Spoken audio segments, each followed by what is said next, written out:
Bu xonadonga kelin bo'lib tushganimga endigina 6 oy bo'ldi. Erim uzoqda. U bilan to'yimizdan keyin 3 oygina yashash nasib etdi. Ishlari orqaga ketib, katta qarzga botgach, chetga chiqib ishlab kelmasam bo'lmaydi. Sen onam va akam bilan turib tur deb yo'lga otlandi. Ketganiga ham 3 oy bo'ldi. Bir oy har kuni telefon qildi, keyin kunora, hozir esa haftada bir marta zo'rg'a gaplashamiz. Ahvolim yaxshi, ishlayapman derdi. Lekin ovozi hamgin eshitilardi. Shunday qilib bu katta huvillab yotgan uyda 3 kishi qoldik. Men 20 yoshli kelinchak.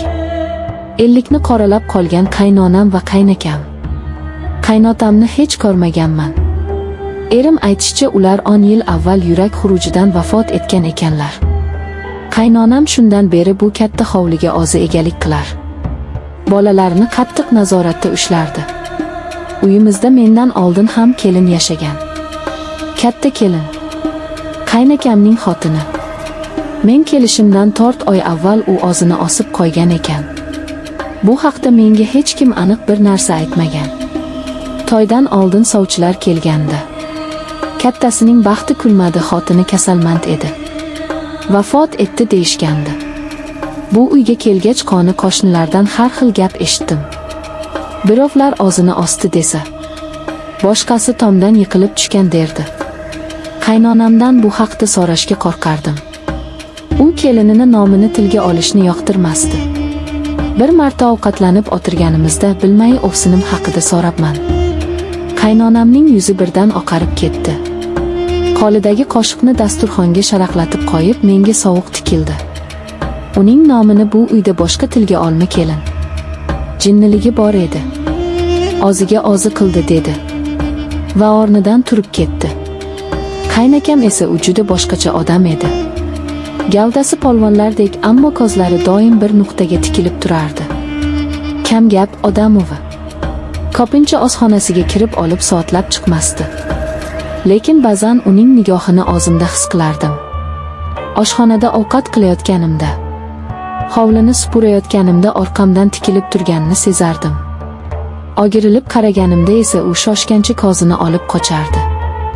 Eng boshqacha jihati shunda ediki, u hali ham onasi bilan yosh boladek gaplashardi.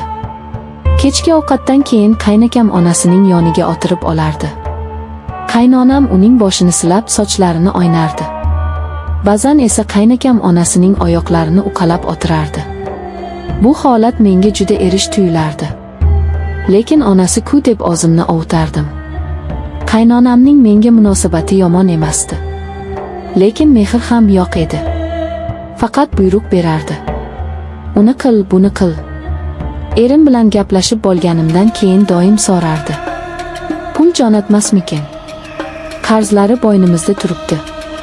Kunlar o'tgani sari bu uydagi vaziyat meni tobora siqib qo'yardi. O'sha mashhum kecha. Yarim tunda chanqab uyg'ondim. Tomog'im qurib olib bo'lib yonardi. Xonamdan chiqib oshxona tomon yurdim. Odatda kechasi hamma oshxonasiga kirib yotardi. Qaynonamning xonasi yonidan o'tayotganimda bir narsani payqadim. Uning eshigi odatda yopiq turardi. Lekin bu safar qiya ochiq qolibdi. Joyimda to'xtab qoldim. Nega eshik ochiq? Balki havosi dimiqib ochib qo'ygandir. Lekin u hech qachon bunday qilmasdi. U ayol o'ta ehtiyotkor edi. Qandaydir bir yovuz kuch meni eshik tomonga tortayotgandek edi. Yuragim guk-guk urardi. Men sekin eshikka yaqinlashdim. Ichkaridan ovoz kelardi. Past pichirlagan ovoz. Yo'q, bu oddiy pichir-pichir emasdi. Bu erkalash, nozlanish ovozi edi. Qaynonamning ovozi. Ammo men uni umuman boshqa ohangda eshitayotgandim. U yosh qizdek nozlanib ingranardi. Sovuq ter bosib ketdi. Qaynonam xonasida kim bilan gaplashyapti? Nima bo'lyapti o'zi? Titrab, qo'rqqanimcha eshikka yaqinlashdim.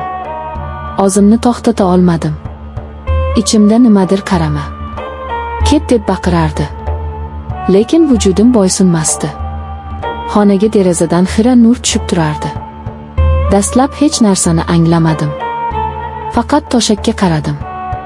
Va keyin uni ko'rdim. Qaynonamning oppoq uzun sochlari yostiqda to'zg'ib yotardi. U yalang'och edi. Deraza nuri uning oqargan tanasini xira yoritib turardi. U yolg'iz emasdi. Uning ustida keng baquvvat yelkalar. Bu qaynakam edi. Qotib qoldim. Ko'zlarimga ishonmadim. Nafasim bog'simga tiqildi. Ko'rayotgan narsam shu qadar jirkanch, shu qadar dahshatli ediki, miyam uni qabul qilishdan bosh tortardi. Qaynakam onasining bag'rida, qaynonam esa uning yelkasidan mahkam quchoqlab olgandi. O'sha paytda miyamga bir fikr chaqmoqdek urildi. Katta kelin, ovsinim, u jinniga aylanmagan. U bekorga og'zini osmagan. U ham buni ko'rgan. Menga o'xshab yarim kechasi chiqqan va shu manzaraga guvoh bo'lgan. Bechora nima qilishini bilmagan. Balki dod solgandir. Balki qaynakamga yopishgandir. Qo'rquvdan butun vujudim muzlab qoldi. Orqamga qanday tisarilganimni bilmayman. Oyoq ostimdagi eski yog'och pol xichirlab ketdi. O'sha zahoti xonadan ovoz keldi. Kim bor bu yerda? Bu qaynakamning ovozi edi. Men qotib qolgandim. Qimirlay olmadim. Ichkarida nimadir taraqladi. Kimdir shoshib o'rnidan turayotgandi. O'zimga keldim. Bor kuchim bilan orqamga o'girilib oshxonam tomon yugurdim. Eshikni yopib nafasim yetmay eshikka suyanib qoldim. Yo'lakda qadam tovushlari eshitildi. Qaynakamning qadamlari. Ular to'g'ri mening eshigim oldiga kelib to'xtadi. Men nafas olishdan ham qo'rqib turardim. Eshik tirqishidan uning soyasini ko'rdim. U eshigim ortida jim turardi. Shu yerdaligimni bilardi. U polning xichirlaganini eshitgandi. Bir daqiqa o'tdi. U go'yo men nima qilishimni kutib turgandek edi. Keyin eshik dastasini sekin ushladi. U eshikni ochishga harakat qilardi. Lekin men eshikni qulflab olgandim. So'ngra qaynonam ham keldi. Ular eshigim ortida turib olishgandi. Ular pichir-pichir bir narsalar deyishardi. Keyin qadam tovushlari uzoqlashdi. Men esa eshikka suyangancha o'tirib qoldim. Butun vujudim qaltirardi. Men tuzoqqa tushgandim. Dahshatli tuzoqqa. Endi men nima qilaman? Erim uzoqda. Unga telefon qilib onangiz bilan akangiz shu ishni qildi deya olamanmi? U menga ishonadimi? Yoki meni ham aqldan ozganga chiqarishadimi?